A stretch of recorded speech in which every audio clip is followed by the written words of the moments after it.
പന്തീരങ്കാവ് ഇളമനപ്പാടം സംഘശക്തി സ്വാശ്രയ സംഘത്തിന്റെ നേതൃത്വത്തിൽ നടന്ന നെൽകൃഷി സമ്പൂർണ്ണ വിജയം. ഇളമനപ്പാടത്തെ 50 സെന്റ് വയലിലാണ് 13 അംഗങ്ങളുള്ള സ്വാശ്രയ സംഘം നെൽകൃഷി നടത്തിയത്. 4 മാസം മുമ്പാണ് AST ഇനത്തിൽപ്പെട്ട വിത്തുപയോഗിച്ച് തീർത്തും ജൈവ കൃഷി രീതിയിൽ നെൽകൃഷി ആരംഭിച്ചത്.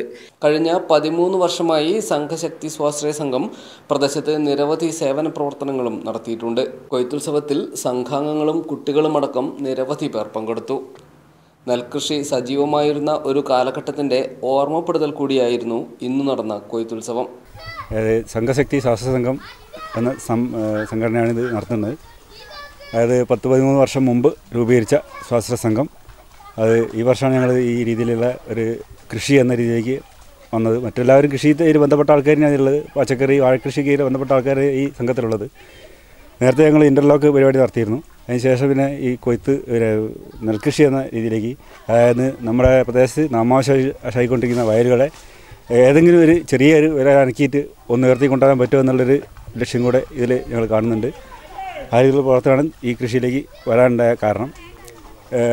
എത്രയൊക്കെ പുരോഗതി ഉണ്ടായാലും നമുക്ക് ഭക്ഷണത്തിന് അരിയും മറ്റുള്ള സാധനങ്ങളും വേണം. അതില്ലാതെ ഒരു പുരോഗതി ഉണ്ടായ കാര്യമില്ലല്ലോ. ആ ഒരു കാഴ്ചപ്പാടാണ് ഇതിന് പിന്നിലുള്ളത്. ഇതൊരു ഉത്സവമായിട്ട് നാളെ പ്രദേശത്തുള്ള കുട്ടികളും ഞങ്ങളുടെ കുട്ടികളും മറ്റുള്ള ബന്ധുക്കളായിട്ടുള്ള ആൾക്കാരും എല്ലാം കൂടിക്കൊണ്ടാണ് ഈ സംരംഭത്തെ കൃഷി ഉത്സവമായിട്ട് കൊയ്ത്ത് ഉത്സവമായിട്ട് നടത്തിക്കൊണ്ടിരിക്കുന്നത്. തുടർന്നും സജീവ കൃഷി പ്രവർത്തനങ്ങളുമായി മുമ്പോട്ട് പോകുമെന്ന് സംഘാംഗങ്ങൾ പറഞ്ഞു. വിളയിൽ ഇറക്കുന്നുള്ള കാഴ്ചപ്പാടുണ്ട്. അതിൻ്റെ സാർ ഒരുക്കി വെച്ചിട്ടുണ്ട്. ഇത് കഴിഞ്ഞിട്ട് അടുത്ത മകരക്കൊയ്ത്തിനുള്ള കൃഷിയും കൂടി ഞങ്ങൾ നടത്തും. ആദ്യം ഞങ്ങൾക്ക് ഈ തൊഴിൽ തന്നെ നാട്ടിൻ കൊയ്ത്തും തന്നെയാണ്. ഇപ്പം കുറേ കാലമായി ഈ പണിയില്ലാതായിട്ട്. കുറേ കാലങ്ങൾക്ക് ശേഷം വീണ്ടും ഒരു കൊയ്ത്തിനുള്ള അവസരം കിട്ടിയപ്പോൾ എന്ത് തോന്നുന്നു? ഇപ്പം ഞങ്ങൾക്ക് സന്തോഷം തോന്നുന്നു. ഞാൻ ആദ്യമായിട്ടാണ് കൊയ്ത്ത് കാണുന്നത്. അതുകൊണ്ട് സന്തോഷത്തോടെയാണ് ഇതിൽ പങ്കെടുക്കുന്നത്. ഭയങ്കര സന്തോഷമുണ്ട് ആദ്യമായിട്ട് കൊയ്ത്ത് കാണുന്നത്. എനിക്ക് വളരെയധികം സന്തോഷമുണ്ട്. ഞാൻ ആദ്യമായിട്ടാണ് കൊയ്ത്ത് കാണുന്നത്.